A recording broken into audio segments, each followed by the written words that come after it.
Europe में एक बच्चा पैदा हुआ है, उम्र 35 साल थी। जी हाँ, 35 साल का बच्चा पैदा हुआ है। आप सोच रहे होंगे कि ये कैसे मुमकिन है। तो ऐसा हुआ है कि अमेरिका के एक जोड़े ने अपना एम्ब्रियो सेव करवा दिया। एम्ब्रियो क्या होता है इसके बारे में आपको बताता हूँ। एम्ब्रियो एक एग होता है जिससे बच्चा पैदा होता है, लेकिन जिस तरह मुर्गी का एग होता है, एग से बच्चा पैदा होता है, इस तरह इंसानी बच्चा भी एग से पैदा होता है। लेकिन ये जो एग है, ये जो औरत होती है उसके पेट के अंदर होता है। स्टार्ट में जो बच्चे की शक्ल होती है ना, वो एक एग की शक्ल होती है। तो उस जोड़े ने क्या किया, उस एग को लेबॉर्ट्री के अंदर फ्रीज करवा दिया, जो फ्रीज होता है 195 डिग्री माइनस पे।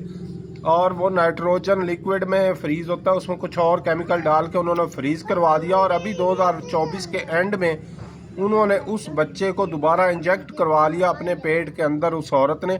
और वो बच्चा अब सही सलामत पैदा हुआ है। बच्चा तो अभी पैदा हुआ है भी छोटा, शक्ल सूरत भी आम बच्चों जैसी है, लेकिन उसकी जेन्स के हिसाब से, उसकी बायो के हिसाब से एज है वो 35 साल एज है, क्योंकि वो फ्रीज रहा।